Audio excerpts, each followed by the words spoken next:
నమస్కారం. నా పేరు కడెం లింగయ్య, తిరుమలగిరి జిఎంపిఎస్ సూర్యాపేట జిల్లా అధ్యక్షుడిని. ప్రజలారా ఆలోచించండి.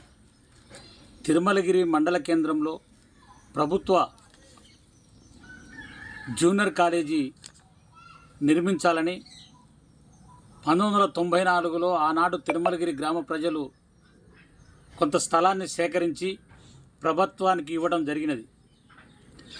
ఆనాడు 1994లో ఆ స్థలాన్ని ప్రభుత్వానికి అప్పచెప్పి అప్పుడున్నటువంటి అధికార పార్టీ మంత్రివర్యులు దామోదర్ రెడ్డి గారు ఆనాడు శంకుస్థాపన చేసి నేటికి 30 సంవత్సరాలు కావస్తూ ఉంది. కానీ ఇప్పటి వరకు ప్రభుత్వ జూనియర్ కాలేజీ నిర్మాణంలో కాదు కదా, అసలు శిలాఫలకాన్నే మాయం చేసిన చరిత్ర తిరుమలగిరి నాయకులకు ఉన్నది.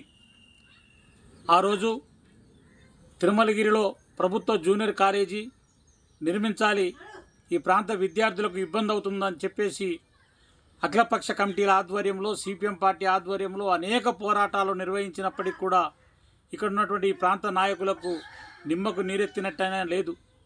కానీ ఎలక్షన్లు రాగానే మాత్రం తిరుమలగిరిలో ప్రభుత్వ జూనియర్ కాలేజీ, ప్రభుత్వ డిగ్రీ కాలేజీ ప్రజల అవసరాల రీత్యా అదేవిధంగా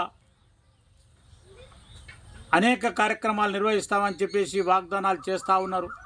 కానీ ఏ ఒక్క వాగ్దానం ఇప్పటివరకు పాలకులు అమలు చేయలేదు అని చెప్పేసి ఈ సందర్భంగా మీకు తెలియజేస్తూ ఉన్నాం.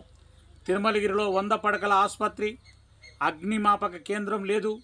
అగ్నిమాపక కేంద్రం లేక అనేక ప్రమాదాలు జరుగుతున్నప్పటికీ సూర్యాపేట నుండి అగ్నిమాపక కేంద్రం ఇక్కడికి వచ్చే వరకే ప్రమాదం జరిగిపోతూ ఉంది. మండల కేంద్రంలో అగ్నిమాపక కేంద్రం ఏర్పాటు చేయాలని చెప్పేసి అదేవిధంగా రెవెన్యూ డివిజన్ దినదినం అభివృద్ధి చెందుతూ ఉంది. ప్రజల అవసరాల రీత్యా రెవెన్యూ డివిజన్ ఏర్పాటు చేయాలని చెప్పేసి సబ్ రిజిస్టర్ కార్యాలయం ఏర్పాటు చేయాలని చెప్పేసి చెప్పినప్పటికి కూడా ఈ నాయకులకు ఎన్నికల ప్రచారంలో చెప్పుకోవడానికే పనికొస్తుంది తప్ప ఏ ఒక్కటి మాత్రం అమలు చేయలేదు. కానీ పాలకులు మారినప్పుడల్లా తిరుమలగిరిలో ప్రభుత్వ డిగ్రీ కాలేజీ కట్టిస్తామని చెప్పి చెప్పగానే మా అమాయక ప్రజలు పాలాభిషేకాలు చేయడం, పూలదండలు వేయడమే సరిపోతుంది తప్ప ఇప్పటి వరకు దాన్ని చూసిన దాఖలాలు లేవు. చివరికి స్థానిక నాయకులు కొంతమంది సొంత ప్రయోజనాల కోసం ఆ స్థలాన్నే లేకుండా చేసిన చరిత్ర ఈ తిరుమలగిరిలో ఉంది.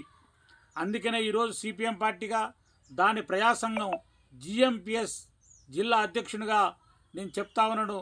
ప్రజలారా ఇప్పటికైనా ఆలోచించండి. ఇక్కడ ప్రభుత్వం డిగ్రీ కాలేజీ, జూనియర్ కాలేజీ లేక అనేక మంది మధ్యతరగతి విద్యార్థులు మధ్యంతరణ విద్య ఆపేయవలసినటువంటి పరిస్థితి ఏర్పడింది. దూర ప్రాంతాలకు పోలేక, ప్రైవేటు కాలేజీలలో ఫీజులు కట్టలేక అనేక మంది విద్యార్థులు విద్యను ఆపేస్తూ ఉన్నారు. అందుకనే మీరంతా విద్యార్థులు, మేధావులు మీరంతా కదలవలసినటువంటి అవసరం ఉన్నది, కళ్ళు తెరవవలసినటువంటి అవసరం ఉన్నది.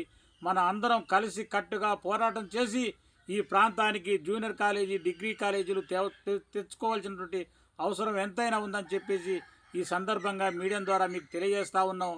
నాయకులారా, మీకు ఎన్నికలు రాగానే డిగ్రీ కాలేజీ ఈ జూనియర్ కాలేజీలు గుర్తొస్తాయి తప్ప మరలా మాత్రం గుర్తు రావడం లేదు.